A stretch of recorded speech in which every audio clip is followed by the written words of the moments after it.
Est-ce que c'est mieux? Ça a l'air bon pour le rhume? Parfait. Nous allons commencer ce temps entre Dieu et nous. Alors je vous invite à vous installer déjà.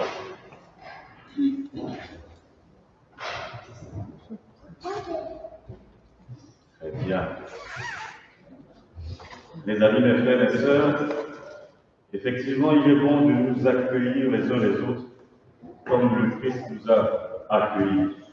Ici, dans ce temple, dans la chaleur pieuse de cet édifice dédié au Seigneur, et même si les vacances sont derrière nous, même si nous avons envie de retourner, nous pouvons toujours conserver en nous la joie, la chaleur, avec la parole comme une lumière d'été, comme un appel à continuer à vivre. Partout dans le silence de nos cœurs, utilisons cette parole sur laquelle on peut compter. Utilisons-la comme un repère. Parce qu'aujourd'hui, Dieu fait signe. Alors, à vous de regarder, d'écouter et de recevoir. Et pour ce faire, je vais vous inviter à juste faire silence et laisser la musique vous conduire dans cet intérieur dans lequel nous sommes censés rencontrer Dieu, qui n'est pas là.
plaît.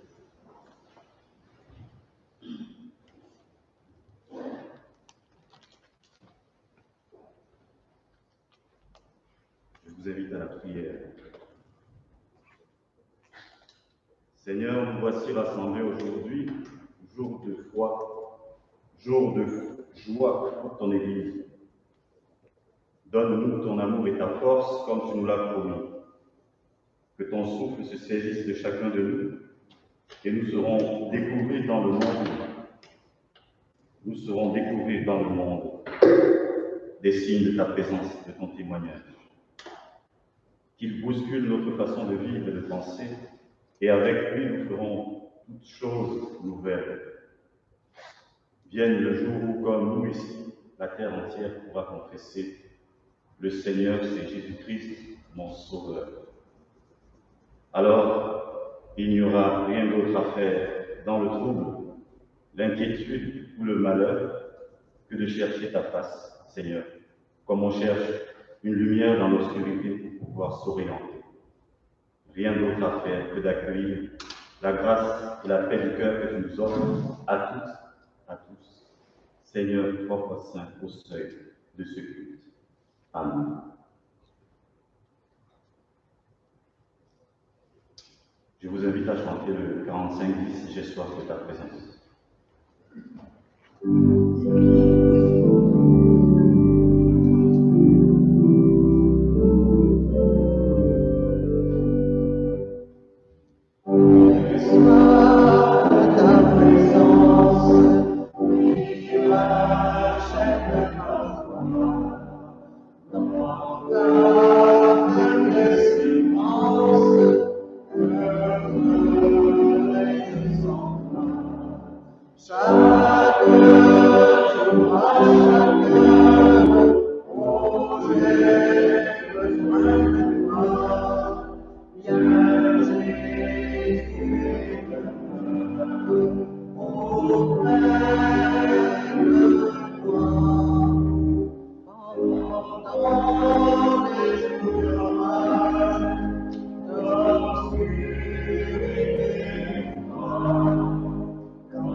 Louons Dieu avec le psaume 34. Je bénirai le Seigneur en tout temps. Sa louange sera sans cesse sur mes lèvres. Louez avec moi la grandeur du Seigneur. Exaltons tous ensemble son nom.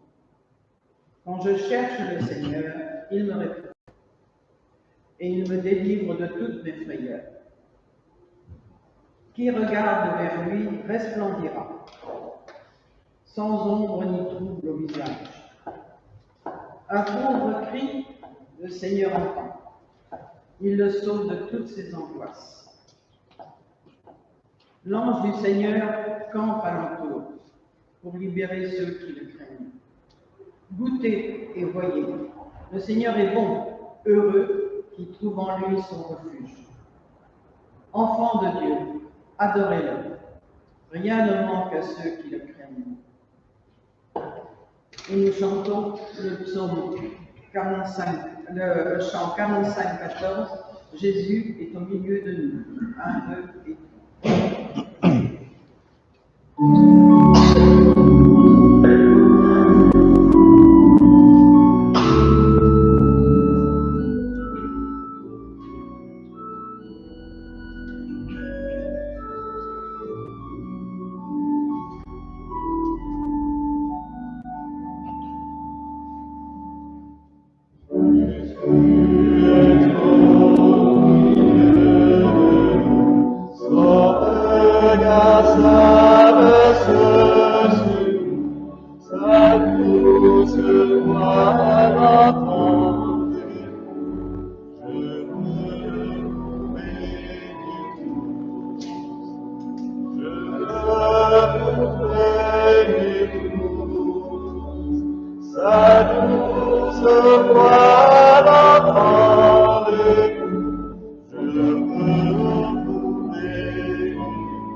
Dans l'évangile de Jean, Jésus-Christ dit être venu pour que voient ceux qui ne voient pas, et pour que ceux qui voient deviennent aveugles.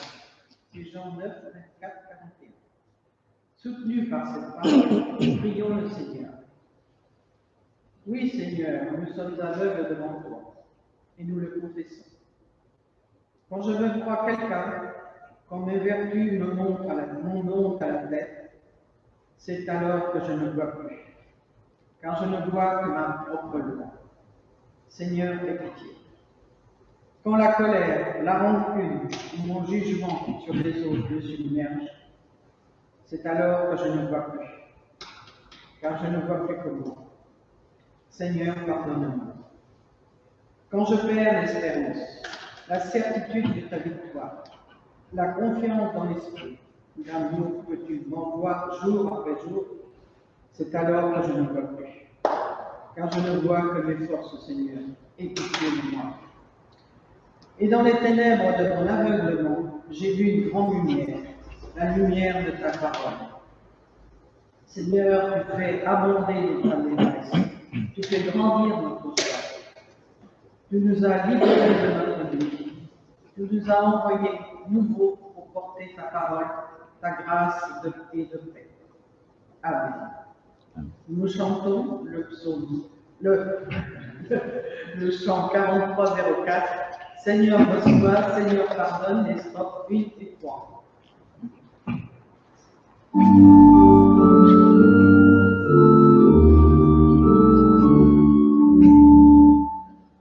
Seigneur, reçois, Seigneur, pardonne notre misère et nos péchés.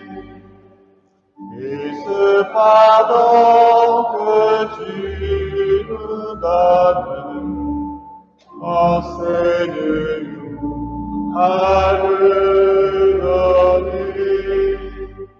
Ô mon Seigneur, mon Dieu, mon roi, aie pitié de moi. Autour de nous, tant de misère, tant de mal.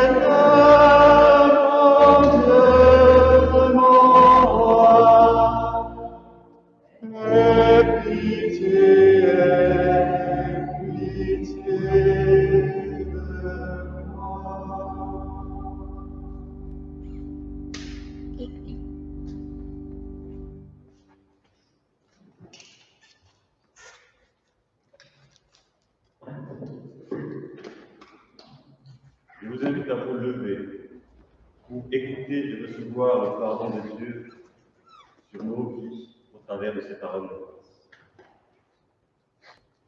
Puisque ton cœur a été touché et que tu t'es humilié devant moi, dit l'Éternel, puisque tu as pleuré en ma présence, moi aussi je t'ai entendu. Nul n'est jamais perdu pour le Dieu d'amour. Rien ni personne ne prendra jamais notre place en sa maison. Il nous attend. Il nous attendra encore le temps qu'il faudra. Recevoir le pardon de Dieu, c'est dire oui à la vie tout entière. Dieu pardonne en Jésus-Christ, et cette fois nous savons où aller. Nous mettrons nos pas dans ceux du ressuscité. Que sa paix vous construise, que son amour vous guérisse, que son pardon vous réjouisse.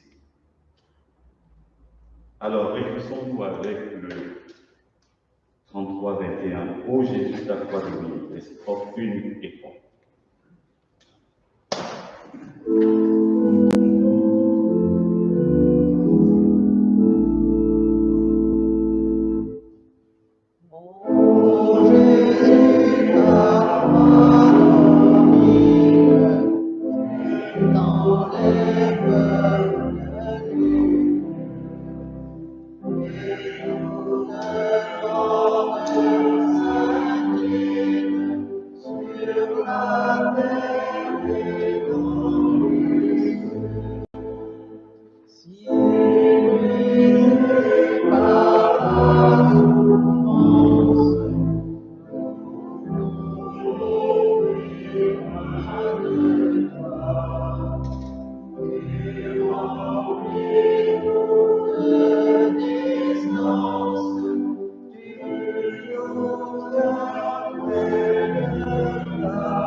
Pardonner et libérer, écoutons la volonté de Dieu, émanant du psaume 37, verset 7, où il est dit simplement « Garde le silence devant l'Éternel et espère en lui. Ne tripe pas contre celui qui réussit dans ses voies, contre l'homme qui vient à bout de ses mauvais desseins. » Cette période de silence est un temps pendant lequel Dieu nous observe afin d'apprécier notre réaction face aux difficultés que nous rencontrons. Dieu n'a pas changé. Il est le même hier, aujourd'hui et éternellement. Il se manifestera certainement dans chaque épreuve que nous aurons à traverser. Alors, persévérer, il agira. Amen. Confions à Dieu notre route. Restons une fois.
avant de nous mettre à l'écoute des Écritures, demandons au Seigneur son esprit.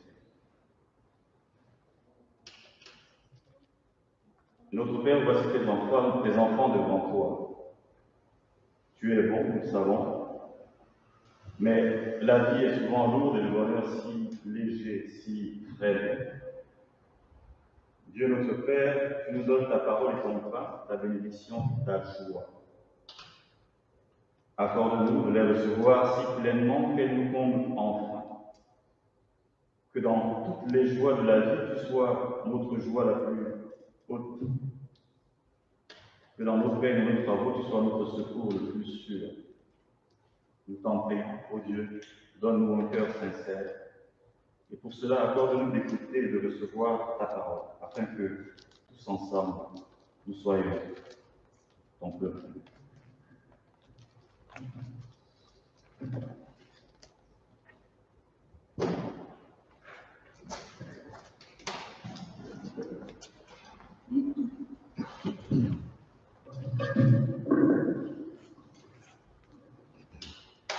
La première lecture se trouve dans le psaume 139, de 1 à 7. Éternel, tu me sondes et tu me connais. Toi, tu sais quand je m'assieds et quand je me lève. De loin, tu discernes tout ce que je pense. Tu sais quand je marche et quand je me couche, et tous mes chemins te sont familiers. Bien avant qu'un mot vienne sur mes lèvres, Éternel, tu sais déjà tout ce que je dis. Tu m'entoures par derrière et par devant, et tu mets ta main sur moi. Merveilleux savoir, hors de ma portée, savoir trop sublime que je n'attends.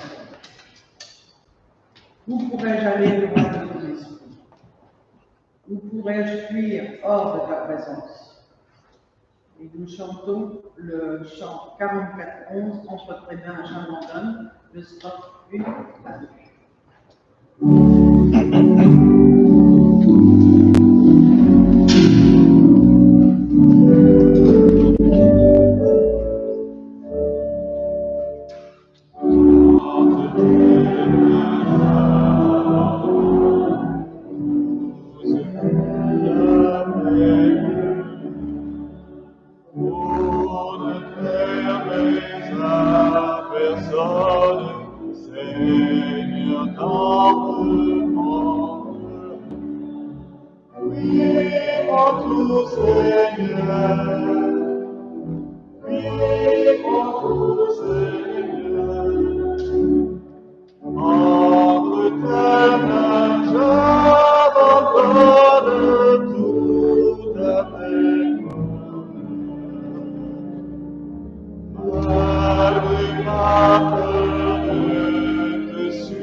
Ce n'était pas le quelques jours que vous avez, c'est un choix. Et nous allons aller jusqu'au bout de cette partie du psaume 139, les versets 8 à 14. Si je monte au ciel, tu es là, et si je descends au séjour des morts, t'y voilà. Si j'emprunte les ailes de l'aube et que j'aille demeurer aux confins des mers, là aussi, ta main me dirigera, ton bras droit me tiendra. Et si je me dis, du moins les ténèbres m'envelopperont, alors la nuit même se change en lumière tout autour de moi.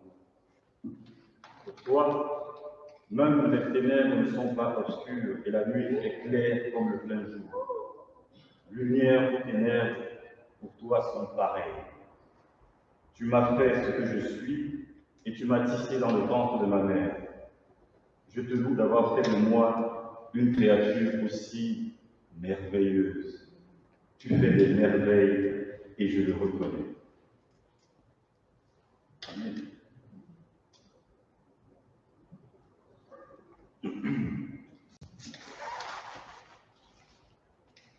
Comme je le disais, c'est un choix que j'ai fait pour ce matin. Il vient à la suite d'un culte que j'ai pu faire ici, précédemment en mars, je crois, où je vous avais proposé de méditer sur les malheurs de Job, de ceux qui étaient là. Et je sais que vous étiez tous là, tous les jours, vous étiez. Alors, pour mémoire, les textes étaient Job 7, versets 1 à 8, versets 11 à 18, et Job 40, versets 6 à 8, plus Job 42, versets 1 à 7.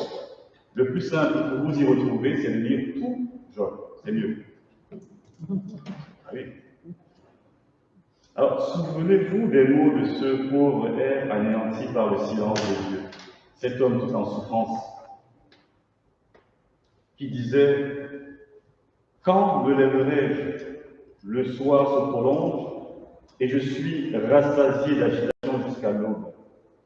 Mon corps se couvre de verre et d'une goutte terreuse, ma peau se crevasse et se décompose. Mes jours sont plus rapides que la navette du tisserand. Il s'achève. » Et il finit par ces mots que beaucoup ont dû prononcer à un moment de leur vie. Moi le premier. Plus d'espoir. Plus d'espoir car il ne sentait plus la présence de Dieu et subissait ce qu'il percevait comme sa terrible absence. C'est un temps de silence où tout semble travailler contre sa vie, où les appels de Dieu restent sans réponse, un peu comme si ce Dieu dormait. Où est Dieu quand je souffre? J'ai eu à me poser cette question. Je pense que quelques-uns aussi sur cette terre ont eu à poser cette question. Et les psaumes eux-mêmes dans la Bible s'en font parfois l'écho. Question de toujours donc, où est Dieu quand nous chutons douloureusement? Le psaume que l'un et moi venons de vous lire répond à sa façon. Mais comme la Bible le fait souvent, elle renverse la question. Elle ne nous dit pas où est Dieu, mais elle nous amène plutôt à chercher où il pourrait bien ne pas être. Mais surtout cette fois, Dieu lui-même, à travers ce psaume, nous demande à nous, à chacun de nous, toi, où es-tu? Embarrassant quand on souffre. De chercher à savoir où on se place. Parce que mettre la main sur Dieu, c'est le rêve de l'humanité depuis la nuit des temps, de la préhistoire, et même avant peut-être. Je n'y étais pas, mais je pense. Mais mettre la main sur Dieu, c'est un rêve d'homme, un fantasme qu'on ne peut pas atteindre. Un peu comme cette ligne d'horizon qu'on chercherait à attraper, mais qu'on ne réussira jamais à atteindre. Il s'éloigne chaque fois qu'on fait un pas. Si on pouvait le faire, si on pouvait attraper Dieu, Dieu ne serait pas Dieu. Il ne serait qu'un veau d'or. Même la mort s'est imaginée qu'elle pouvait le saisir. Et elle a échoué au pied du Fils de Dieu. Alors la question, où es-tu? Qui es-tu? C'est à nous qu'elle est posée. Et la plupart du temps, nous ne savons pas répondre. Et si nous fuyons Dieu, si nous passons notre vie à le fuir, à faire semblant de ne pas le voir, de ne pas le percevoir, c'est parce que nous sommes justement démunis devant cette question. Sans lui, sans Dieu, je le confesse, je ne sais pas qui je suis. Ou plutôt, je ne suis rien de plus que ce que je fais de moi, rien de plus que ce que les autres font de moi. Juste un être humain ballotté entre hasard et nécessité, bonheur, malheur, une fleur anecdotique, seule, noyée parmi d'autres au milieu d'un champ, que l'on finira par labourer. Juste le reflet du miroir que sont les yeux des autres. Est-ce que franchement, nous devons nous réduire à cela? Et à cette question angoissante, trop angoissante, nous avons la chance d'avoir un Dieu qui ne nous laisse pas nous tourmenter. Il ne nous pousse pas à nous réfugier dans tout ce qui passe sous la main. Ni la drogue, ni le sexe, ni le travail, ni la maison, ni ses expédients ne contribuent à nous définir. Dieu ne nous laisse pas nous y enfermer, même dans la tombe. Où que nous allions pour être sans lui, où que nous tombions lorsque nous sommes sans lui, il vient, il illumine, il nous redresse et il nous apprend à marcher. N'est-ce pas ce que nous confessons quand nous disons, nous allons le faire tout à l'heure, lorsque nous disons de notre Père? Oui, lui, notre Père.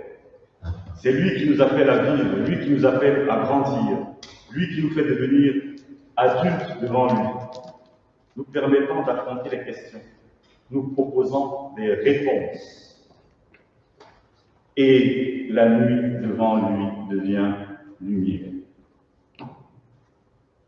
Je le répète, le temps du silence de Dieu. Dans le temps du silence de Dieu, les exigences et les défis qui nous sont présentés sont immenses, sans qu'on ne puisse voir un miracle qui se profile à l'horizon. Mais je le répète, encore une fois, ne désespérez pas. Redoublez d'ardeur dans la prière, gardez la foi et faites confiance au Père. Et à la question de l'identité, au qui suis-je que je vous propose ce matin, je voudrais même rajouter qui suis-je pour Dieu, qui suis-je devant Dieu. À cette question, le psalmiste, qui l'a entendu, l'a reconnu, le psalmiste a proposé une réponse. Je te loue d'avoir fait de moi une créature aussi merveilleuse. On l'a lu tout à l'heure. Avouez que ce n'est pas mal. De créatures tourmentées, de créatures dans le doute, il nous est affirmé que nous sommes une créature merveilleuse. Pour une fois, nous pouvons assumer la beauté de la créature que nous sommes. Ça n'arrive pas souvent. La plupart du temps, on vous demande de raser les murs, humilité, fragilité. Non, assumez votre statut de créature merveilleuse de Dieu, de pure merveille. Bon, bien sûr, ce n'est pas une définition objective, parce que, après tout, nous appelons Dieu le Père. Et je vous mets au défi de me présenter un parent objectif par rapport à ses enfants. Les enfants, en général, sont les plus beaux du monde, quels qu'ils soient. C'est d'ailleurs pour ça que nous devrions tous regarder tous les enfants comme des autres. Parenthèse. Dieu est réaliste, certes, à de nombreuses occasions, mais il ne s'illusionne pas sur ce que nous valons. Mais sa réponse ne nous parle pas de ce que nous valons en fonction de ce que nous faisons. Je répète, nous ne valons pas ce que nous faisons. Nous ne sommes pas, entre guillemets, estimés en fonction de nos ténèbres, de nos chemins, de nos projets, de nos chutes, de nos travers aux yeux de Dieu. La réponse du psalmiste nous dit ce que nous sommes aux yeux du Père, lui qui connaît aussi par ailleurs toutes les choses qui nous rendent heureux, toutes les choses qui nous empoisonnent la vie, ou même qui nous détruisent. Et dans tout cela, et malgré tout cela, Il a fait de nous une créature merveilleuse. Je vais le dire plusieurs fois. Et c'est l'acceptation de cela par le psalmiste qui lui fait dire, en parlant de Dieu, tu fais des merveilles, nous, et je le reconnais bien. Ce Dieu qui est à l'origine de tout et que pourtant on ne voit pas, ce Dieu qui a accompli des miracles que nous pouvons reconnaître, ce Dieu est surtout et d'abord le Dieu qui nous fait exister par sa bonne parole, celui qui a fait de nous des créatures merveilleuses. Nous sommes son œuvre à lui la plus prodigieuse, c'est dans les psaumes, mais peut-être la plus difficile. Après tout, Dieu ne s'est pas reconnu dans l'âme. Il ne s'est pas reconnu dans les étoiles, ni même dans l'univers. Il s'est reconnu dans l'être humain à qui il a confié la création, sa création. Ce que nous faisons d'elle, tout ce que nous faisons de notre vie, n'y enlève rien. Nous qui ne sommes qu'un peu de terre et beaucoup d'eau, des primates égarés aux quatre coins du monde, il faut lire aussi, nous qui sommes incapables de ne faire que le bien, toujours tiraillés par les à côté, qui tendent à nous éloigner un petit peu de lui. Malgré tout cela, Dieu a fait de nous des créatures merveilleuses. Je vois tout ce qui s'oppose à cette définition. Personnellement, je ne suis ni meilleur ni plus pieux que la plupart d'entre vous, loin de là. Et je doute que ce soit différent du psalmiste lui-même qui a posé ces textes. Pourtant, lorsqu'il écrit lui-même, je vous le dis, c'est un psaume de David, lorsqu'il écrit, lorsque nous avons ce psaume de David, nous devons savoir que nos yeux doivent rester ouverts sur les réalités de ce monde. David lui-même, rappelez-vous, ce roi David, il savait, autant que nous, utiliser Dieu pour l'oublier selon ses besoins. David n'est pas dans la Bible le modèle du fils bien selon Dieu. Il est le modèle de l'homme que Dieu a choisi pour faire avancer son projet d'Israël. Et nous ne sommes pas meilleurs que ce David-là. La plupart d'entre nous, en tout cas. Pourtant, c'est David qui confesse qu'il est une créature merveilleuse. Ce qui veut dire que sa vie, ses péchés, ses crimes, ses trahisons, ses zones d'ombre, toutes les ténèbres les plus épaisses de son existence n'empêchent pas et ne changent pas cette définition que Dieu lui met au cœur. Alors que pour chacun de nous, nos propres obscurités ne nous empêchent pas non plus de recevoir cette parole d'amour du Père qui ne nous appelle pas primates, mammifères, ni pécheurs, mais bien créatures merveilleuses.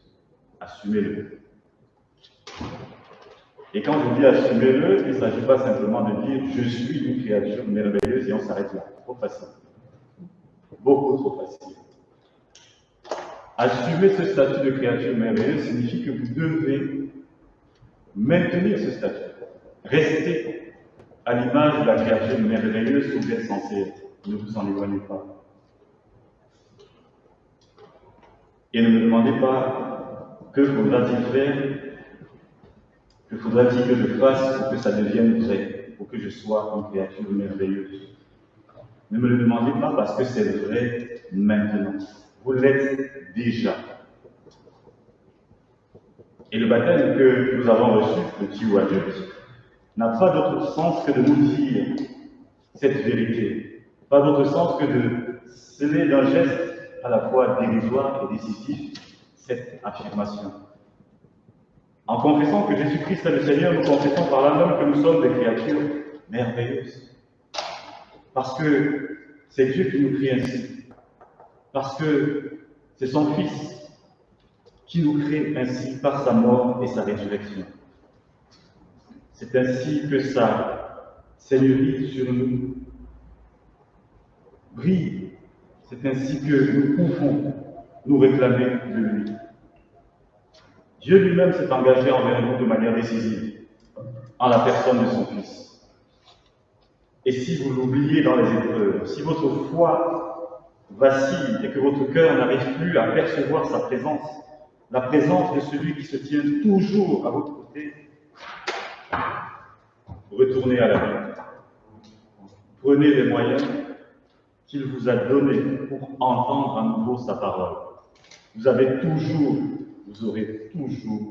un moyen de retrouver sa parole.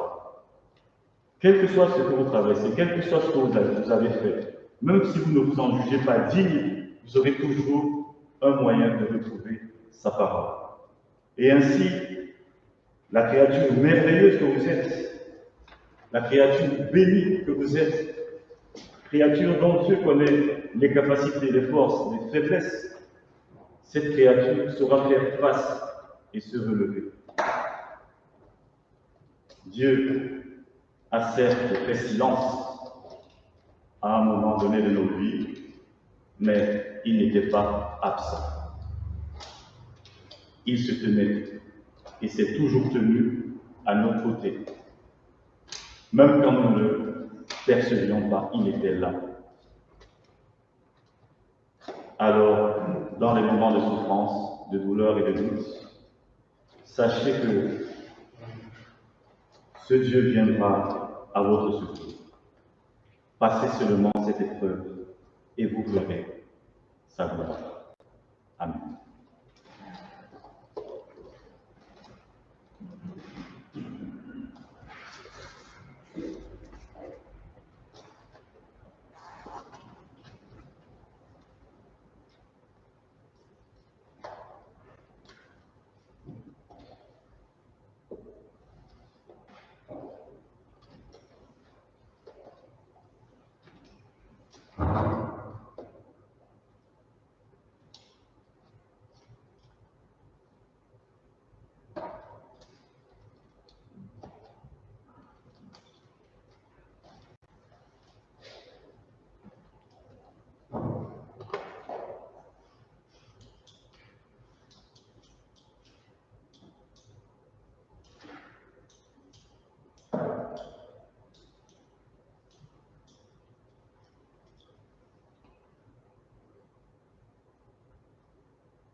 Je vous invite à vous lever pour chanter la gloire de ce Seigneur. À Dieu soit la gloire.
Avec Jésus apparaît libre, une vie libre, donnée aux autres jusqu'à la mort et cependant souveraine. Cette vie est le mystère qu'il nous faut comprendre. Cette vie est celle à laquelle nous sommes appelés. C'est pourquoi, guidés par l'Écriture, je vous invite à affirmer en cœur notre foi. Je crois en un Dieu de tolérance, qui fasse que chaque personne respecte l'autre et ses différences. Je crois en un Dieu d'ouverture, qui fasse que chaque personne aille vers l'autre pour mieux la connaître. Je crois en un Dieu de liberté, qui fasse que chaque personne libre à la vue de tous les êtres. Je crois en un Dieu de respect, qui fasse que chaque personne puisse conduire sa vie avec un passé, un présent, un futur. Je crois en un Dieu d'éternité qui fasse que chaque personne puisse construire sa vie avec un passé, un présent et un futur fait de réalité et d'espérance intemporelle. Je crois en un Dieu de bonheur qui fasse que chaque personne ne souffre plus dans son cœur et dans son âme. Je crois en un Dieu d'amour qui fasse que chaque personne puisse trouver celui ou celle qui illuminera ses jours. Amen.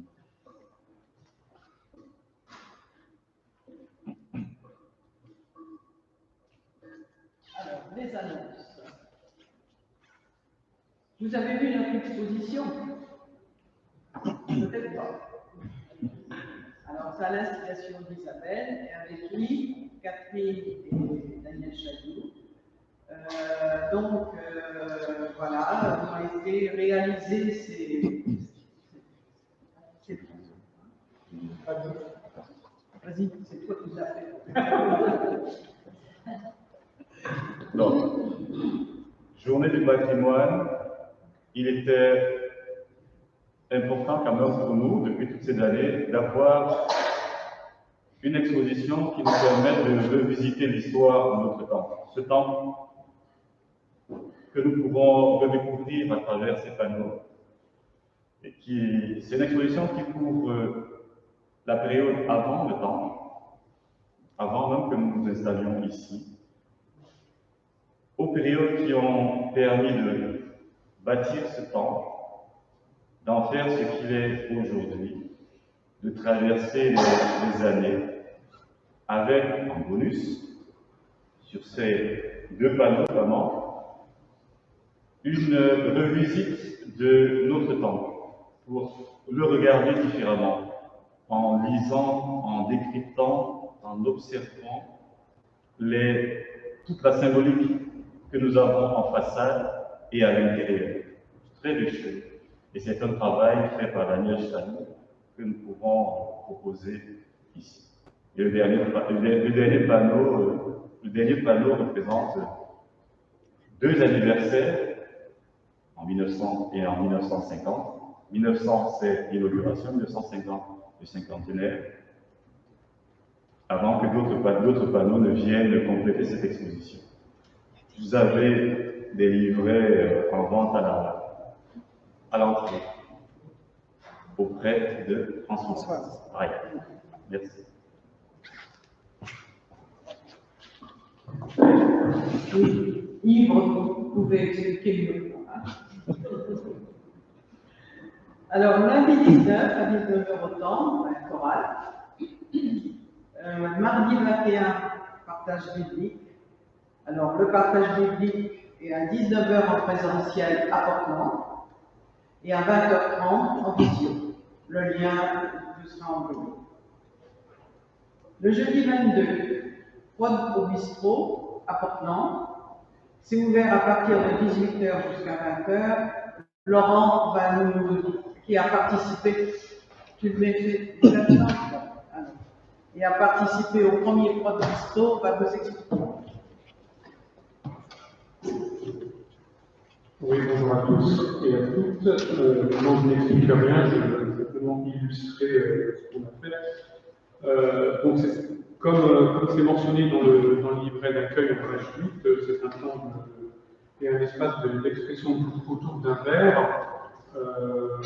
À titre d'illustration, donc jeudi, on a suivi l'actualité et on est parti du décès de ce grand cinéaste qui est Jean-Luc Godard et qui a fait un choix libre de partir pour échanger autour de la fin de vie. Donc, chacun s'est exprimé sur ce qu'il en pensait. Et pour reprendre les termes de Sophie, c'est aussi un temps pour découvrir et redécouvrir la parole de Dieu au travers de la rencontre avec l'autre, au travers de l'échange qui nous nourrit. Donc n'hésitez pas, c'est effectivement, comme l'a rappelé Yolande, c'est un temps de 18h à 20h, mais vous pouvez venir à 19h15, à 18h30, etc. Restez une demi-heure, le principal, c'est d'échanger autour de ce qui nous anime. Donc venez et vous verrez. Bien dit. Merci Laurent. Le vendredi 23 à Caté, de 18h à 19h30 au temps. Et le vendredi 23 toujours, c'est le groupe de jeunes de 19h30 à 22h.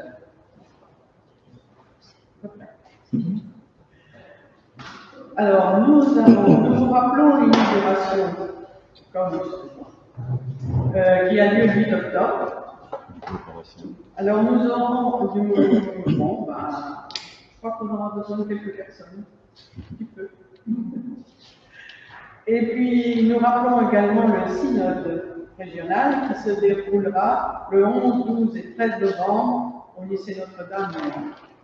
Alors, il y a une équipe qui a été constituée avec Catherine, Hélène et Françoise, qui se charge de contacter des personnes de la paroisse et hors paroisse, afin de trouver l'hébergement des participants.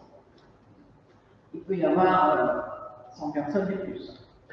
Elles sont chargées également de recruter des personnes pour faire l'accueil pendant ces 3 jours, pour les pauses et tout ça, puisque ces personnes arriveront le matin très tôt et repartiront le soir très tard, vers 10h et quelques, ils passeront la journée au lycée Notre-Dame, Alors forcément, il y aura besoin de pause entre temps et tout ça.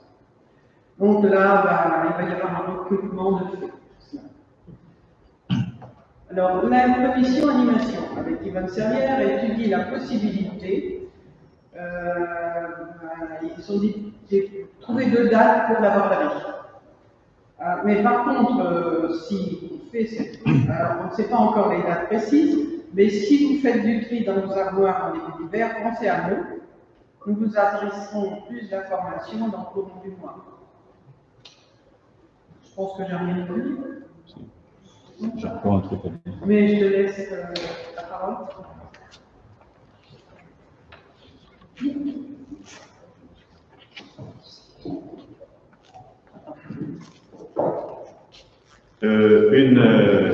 Une dernière annonce, un rappel plutôt. Le 15 octobre, le stage gospel qui devait avoir lieu précédemment va se tenir enfin ici le 15 octobre. Et les stagiaires participeront, animeront le culte gospel du lendemain. Donc vous êtes invités à vous inscrire. Il n'y a pas de limitage, il n'y a pas de frein lié au niveau des uns et des autres. Soyez portés par l'envie, c'est ça le gospel, portés par l'envie de louer et de chanter le Seigneur, tout simplement. Merci.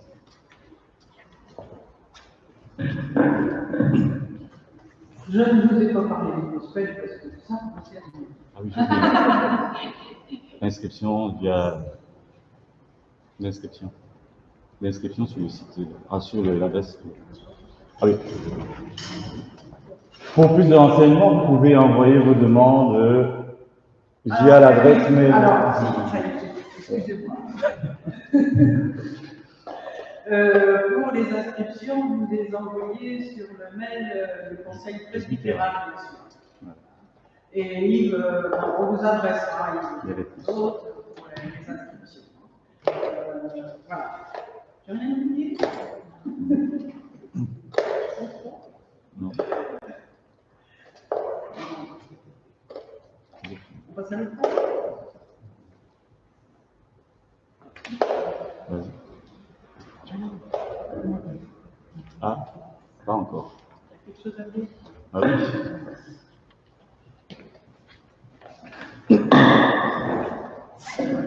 Oui, on va vous dire 2 mots, parce que hier, on a eu un moment de conférence autour de la Saint-Barthélemy. Comme il en existe cette année, ça tombe bien, la Saint-Barthélemy, c'était il y a 25 jours et 450 ans. Donc, il y a eu un certain nombre de moments de commémoration qui ont eu lieu en France, qui ont eu lieu avec différentes autorités, avec les médias, la télévision, les journaux, avec les radios, on trouve ça sur les podcasts. Et ça a été l'occasion de réfléchir à malheureusement ce massacre qui a eu lieu donc il y a 450 ans. Et hier, Laurent Roch nous a expliqué à la fois les faits historiques, parce que pendant toute cette période jusqu'à maintenant, en fait, on n'a jamais su exactement y voir clair et savoir qui avait lancé tout ça, comment ça s'était passé. Et grâce aux historiens, petit à petit, on voit ça. Alors, ce sujet-là, du coup, je vous dis un petit mot personnel, moi j'ai un petit peu partagé entre le fait, surtout dans la période actuelle, on a des violences dans beaucoup d'endroits dans le monde, des violences qui sont en Europe, et se pencher sur cette violence, ce massacre qui a eu lieu il y a 450 ans, avec une opposition très forte entre protestants et catholiques, alors que c'est peut-être pas ce qui nous anime le plus, mais peut-être plus centré quand même sur le partage, sur le l'humanisme. Donc, se retourner vers la violence et sur cette opposition, moi j'ai été un petit peu partagé, et j'étais pas très chaud de voir cela, de retourner vers ce sujet-là. Et en même temps, il y avait d'un côté cela, qu'on a retrouvé d'ailleurs dans un certain nombre de commémorations. Et puis, il y avait aussi eh bien, un peu le cri du cœur, lorsque j'ai discuté avec Isabelle en juin, je disais, mais ça m'a fait fini, c'est notre identité. Et en fait, c'est vrai. C'est vrai en partie, c'est vrai que connaître le passé, ça écrit précisément le présent. Pas simplement pour voir les horreurs, les responsabilités, mais parce qu'en fait, de comprendre ce qui s'est passé, de comprendre qu'à ce moment-là, le protestantisme en France est devenu définitivement minoritaire, ça nous permet de comprendre aussi pourquoi il y a toujours dans l'Église, et un peu au fond de chacun, tel qu'au fond que l'on ne se rend pas compte, un petit peu comme des fondations qui ne sont plus trop visibles, comment il y a cette distance vis-à-vis des pouvoirs de l'État, des pouvoirs dans l'Église, pourquoi on a un certain nombre finalement de traits de caractère qu'on a intégrés comme minorité. Et c'est intéressant, c'était très intéressant à travers le roman de comprendre ce qui s'est passé et de voir ce que ça veut dire aujourd'hui, dans l'évolution de ces 450 ans, comment les mémoires ont évolué en fonction des contextes et du coup ce que ça veut dire pour nous. Voilà, donc les horreurs il y a 450 ans, mais qui ont été un tournant, un petit peu comme il y a différents tournants dans notre époque aussi, qui ont été un tournant et qui restent toujours présentes pour notre présent et pour, du coup, ce que nous faisons aujourd'hui et les prises de position, les prises de décision, nos décisions. Alors, si ça vous intéresse de revenir sur ça, bien sûr, nous mettrons sur le site l'exposé de Laurent. Laurent va nous passer ses diapositives et on les mettra avec l'enregistrement. Il y a aussi un ensemble de livres, c'est très amusant, des livres classiques, mais aussi des bandes dessinées tout à fait historiques, une autre forme de littérature, qui retrace cette période-là. Il y a même, si ça vous intéresse, je sais qu'il y a des éditions très intéressantes. On peut retrouver des émissions de radio, on peut retrouver sous forme de podcast, et ceux que ça intéresse, eh bien, nous pouvons leur indiquer comment pouvoir les écrire. Voilà, c'était juste pour partager ce moment de conférence hier grâce à Laurent. Et merci à tous ceux qui ont pu être là et à tous ceux qui sont intéressés, soyez les bienvenus. Il y a une table avec les livres sur la salle.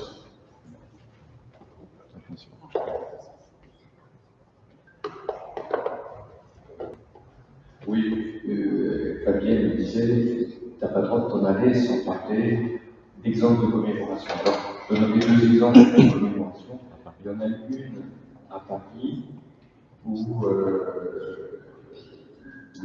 Madame le maire de la ville, Anita Taufus, et le président de la Fédération protestante, donc il y a quelque temps, c'était François Caléroli, ont déposé une plaque près de la place de Saint-Germain-l'Auxerrois, je crois, qui a été l'église qui souligne tout ça, et qui, après le meurtre de l'amiral de Coligny, a donné lieu à une vague de mœurs à Paris.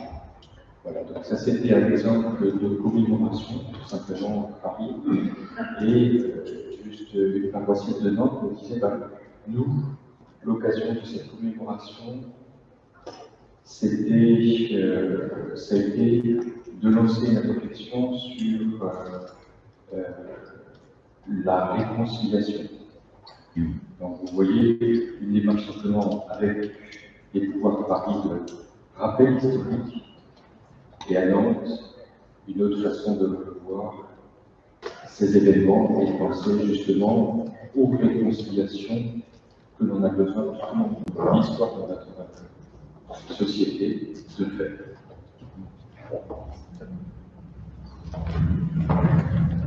Alors, quelques informations pratiques maintenant concernant notre association culturelle protestante en Sarthe.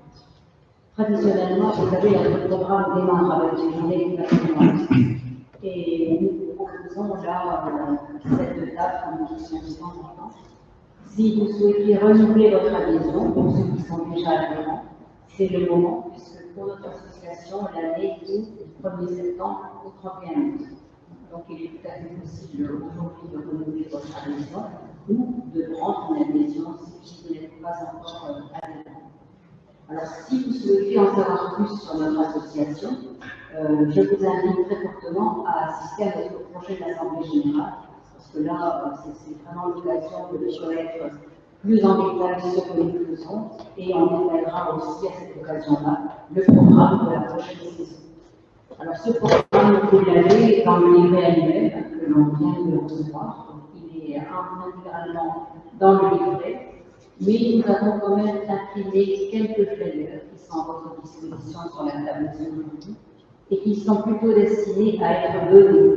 C'est-à-dire si dans votre entourage vous pensez qu'une personne peut être intéressée par telle ou telle manifestation, voilà, c'est l'objet de ce flyer. Cette assemblée générale aura lieu à l'occasion du week-end de la fête de la Réformation. Ce week-end aura lieu les 22 et 23 octobre.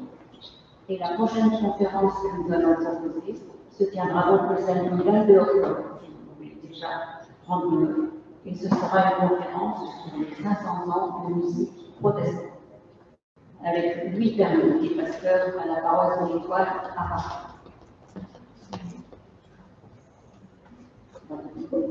Merci de votre attention.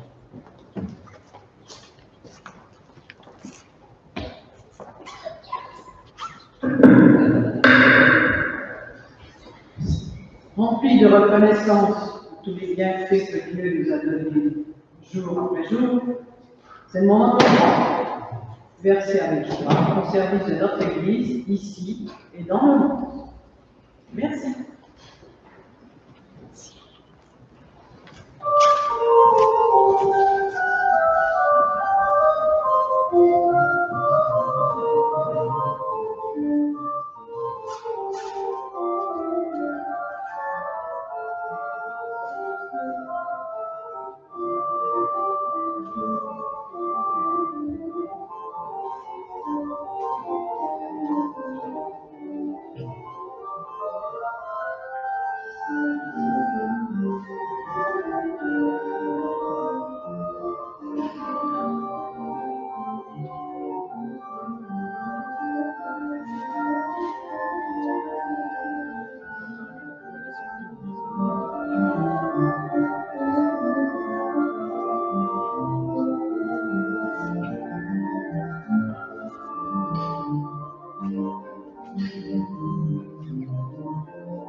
Seigneur, rends-nous témoins de ta bonne nouvelle par des gestes d'offrande, dans le matériel, mais aussi dans le sentiment de fraternité. Que cette offrande aujourd'hui soit un signe de notre engagement à ton service. Amen. Et nous allons, unissons-nous dans la prière, l'intercession.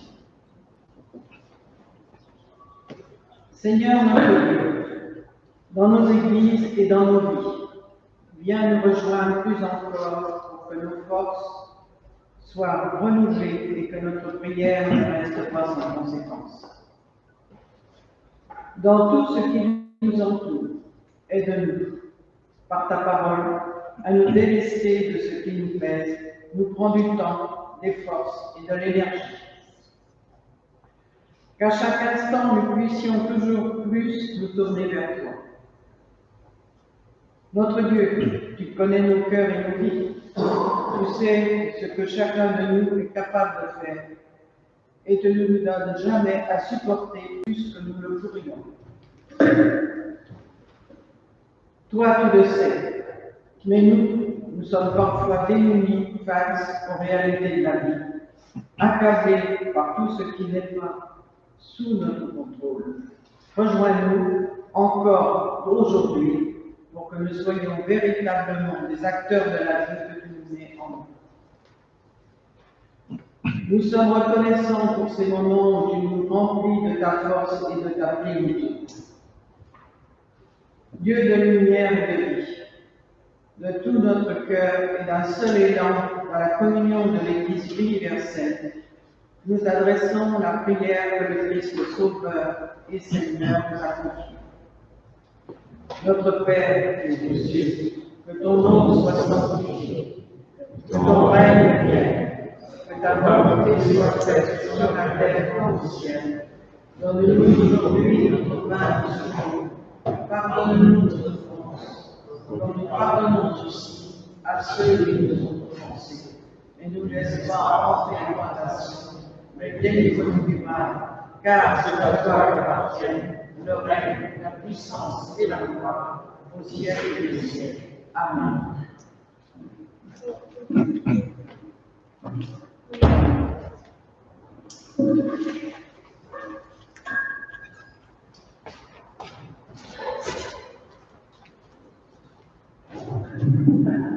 Et nous sommes presque au bout.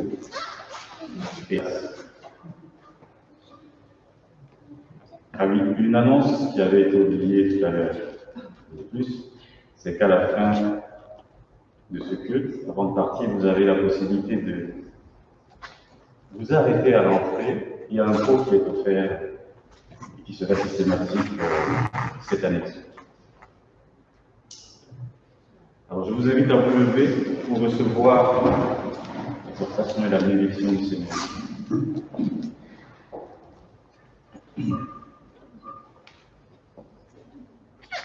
Jésus est lui-même passé par ce temps de silence de Dieu lorsqu'il était sur la croix. À un moment donné, se sentant seul et abandonné, il s'est écrié « Père, Père, pourquoi m'as-tu abandonné ?» Ensuite, il fit 3 jours et 3 nuits en enfer, confronté à ce temps de silence, et à l'issue de ces 3 jours, Dieu l'a ressuscité. Jésus savait que le silence de Dieu n'était pas son absence. Et quand nos jours s'assombrissent et que nos nuits sont plus sombres que 1000 minuit, souvenons-nous sans cesse que dans le monde, il y a une grande force qui nous bénit et qui s'appelle Dieu. Alors, Dieu vous bénit et vous garde. Dieu tourne sa face vers vous et vous accorde sa grâce. Dieu porte sur vous son regard et vous offre sa paix. Alors, nous pouvons chanter pour qu'un jour nouveau se lève, que le jour qui se lève soit fini.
l'assurance que l'amour du Seigneur est avec vous chaque jour et vous soutiendra à chaque instant.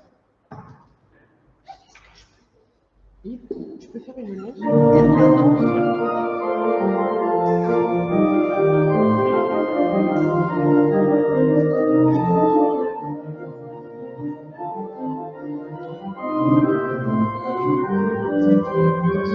Ça enregistre. Yves, on est grand-mère. Viens nous envoyer un message. Viens voir.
Écoute, on verra bien si ça y est plus, c'est que... Je ne sais pas s'il a arrêté d'enregistrer. On est en train de...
C'est Yves qui m'a dit pas, je pense. Yves m'a dit pas, c'est mon prénom, c'est la maîtresse. Oui, mais alors,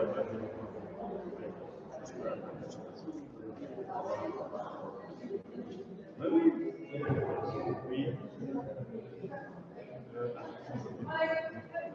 Je ne sais pas. Non, il n'y a rien de plus. Bon, bah, ça va que... Lundi, je vais mon chèque de 30 €.